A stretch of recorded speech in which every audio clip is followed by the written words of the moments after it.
परिचय तीन प्रकार से होता है।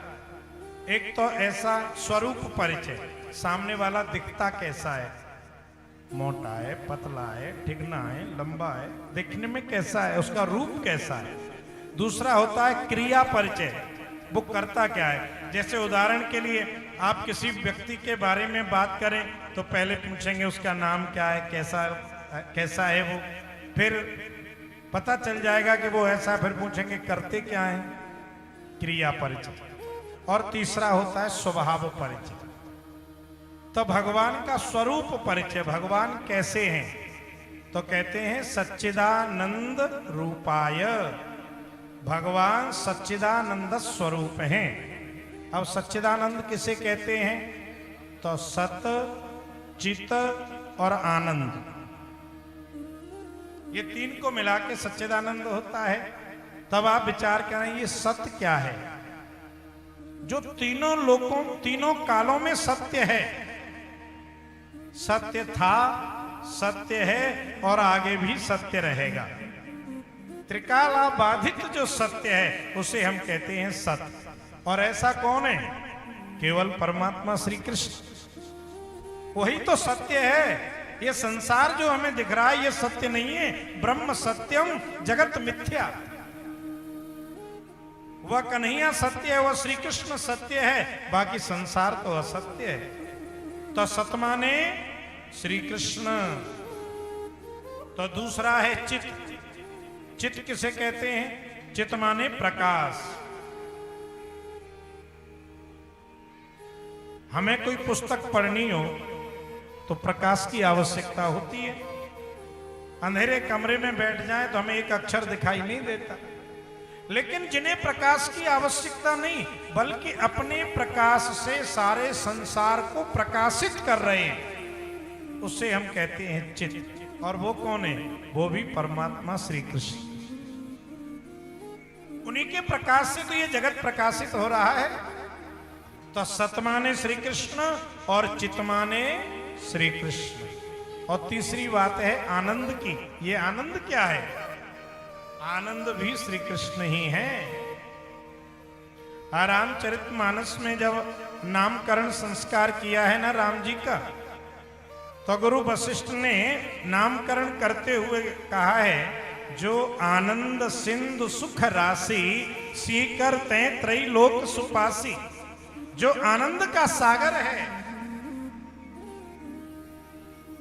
और ऐसे आनंद सिंधु कौन है, बोले वही परमात्मा श्री कृष्ण। तो सत भी श्री कृष्ण, चित भी श्री कृष्ण और आनंद भी श्री कृष्ण ही है। इसी को मिला के हम कहते हैं सच्चिदानंद। तो ये हुआ भगवान का स्वरूप परिचय। भगवान का स्वरूप कैसा है, बोले सच्चिदानंद रूप है। बात समझ में आ गई।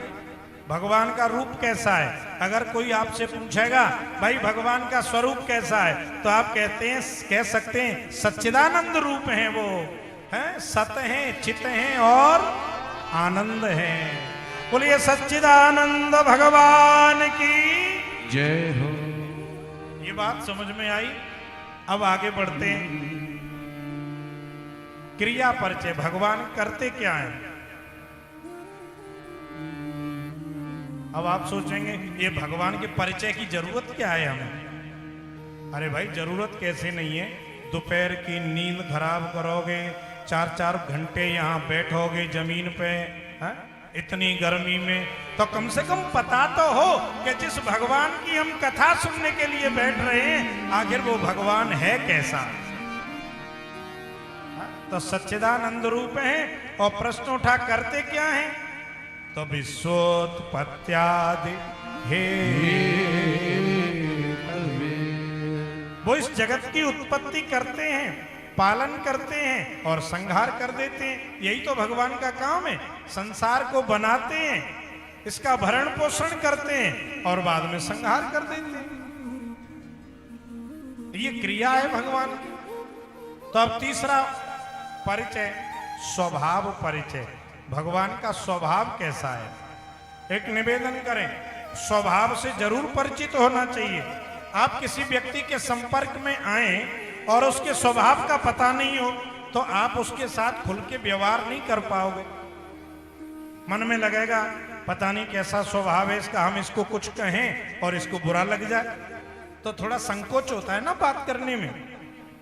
तो स्वभाव जरूर पता होना चाहिए। और एक निवेदन, हमारे जीवन में दुख दो तरह से आता है, एक आता है अभाव से और एक आता है स्वभाव से। अभाव का दुख होता है कुछ समय का, जैसे भूख लग रही है और भोजन नहीं है, तो ये दुख कब तक रहेगा? जब तक भोजन नहीं मिल जाता, और भोजन मिल जाएगा तो भूख मिट जाएगी, दुख चला जाएगा। दूसरा होता है स्वभाव का दुख। स्वभाव का दुख तो बड़ा मुश्किल है मिटना, स्वभाव बदले तो दुख मिटे। एक उदाहरण से समझाऊं मैं। एक जगह की बात है, एक घर में सास बहू रहती हैं, और आप तो जानते ही हो सास बहू घर में। तो बहू ने ना भोजन बनाया, और भोजन बना के थाली परोसी, भोजन की सासू माँ के सामने रखी और खड़ी हो गई, और सासू माँ भोजन करने लगी।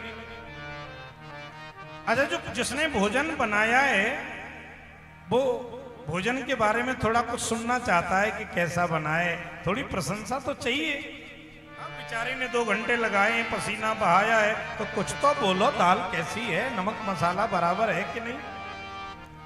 अब बहू इसी इच्छा में खड़ी है कि सासू माँ कुछ बोले, और सासू माँ ने कुछ बोला ही नहीं। तो बहू ने हाथ जोड़ के पूछा, अब माता जी भोजन कैसा बना है? अब माता जी गुस्सा हो गई, ए बहू तेरे को तो 2 पैसे की अकल नहीं है, ये कोई दाल है? इतना नमक डाल दिया है भगवान, मुंह में नहीं दी जा रही है, और सब्जी में तो इतनी मिर्ची डाल दी है, तेरे को तो 2 पैसे की अकल नहीं है, सारा भोजन खराब कर दिया, और तेरी माँ ने कुछ सिखाया ही नहीं। लगी उपदेश करने, और गुस्से में आई सासू माँ, थाली उठाई फेंक दी, जा नहीं खाना मैंने, सारा भोजन खराब कर दिया। बेचारी बहू सावधान हो गई, कल से बड़ी सावधानी से बनाऊंगी। दूसरा दिन हुआ, बहू रानी ने भोजन बनाया, बड़ी सावधानी से बनाया, दाल भी बनाई, सब्जी बनाई, चावल जो भी बनाना था बनाया, सासू माँ को भोजन परोसा। अब सासू माँ भोजन करने लगी, बहू इसी आशा में खड़ी है, सासू माँ एक शब्द तो बोल दे, भोजन ठीक है, कुछ तो कहे, कुछ नहीं बोली। तो बहू ने पूछा, माता जी आज भोजन कैसा बना है? सासू माँ बोली, हाँ देख बहू, आज दाल भी ठीक बनी है, सब्जी भी ठीक बनी है, नमक मसाला बिल्कुल ठीक है, लेकिन ये बता, जब तू बनाना जानती है तो ऐसा भोजन कल क्यों नहीं बनाया था? तूने तो कल भोजन का सत्यानाश मार के रख दिया। बता, कोई ऐसा भोजन बनता है, आज अच्छा बनाया कल खराब बनाया, और हो गई शुरू। और गुस्से में आकर के आज भी थाली फेंक दी, जा नहीं खाना, कल तो तूने भोजन खराब कर दिया था। अब लो, अब जब मैया से कोई पूछे, अरे मेरी माता कल तो इसलिए फेंक दिया था कि नमक मसाला ज्यादा हो गया, खाया नहीं जा रहा था, क्रोध आ गया, पर आज क्यों फेंक रही है? अरे आज अच्छा बनाया, आज तो खा ले। तो इस दुख का कोई कारण नहीं है। कल इसलिए फेंका कि आज अच्छा नहीं बना है, और आज इसलिए फेंका कि कल क्यों नहीं अच्छा बना था। तो ये अभाव का दुख नहीं हुआ ना, ये स्वभाव का दुख है। अगर स्वभाव अच्छा होता तो कहती, बेटी कोई बात नहीं, कल हो गया सो गया, आज भोजन बहुत अच्छा है, मेरी मैया आज तो खा लेती, कल इसलिए भूखी रही, ज्यादा मसाला हो गया, आज इसलिए भूखी है कि कल क्यों नहीं अच्छा बना था। अब ये दुख मिटेगा कभी? ये दुख तो तब मिटेगा जब स्वभाव बदल जाए। तो निवेदन, हमारे स्वभाव को ठीक हमें रखना हमारी जिम्मेदारी है।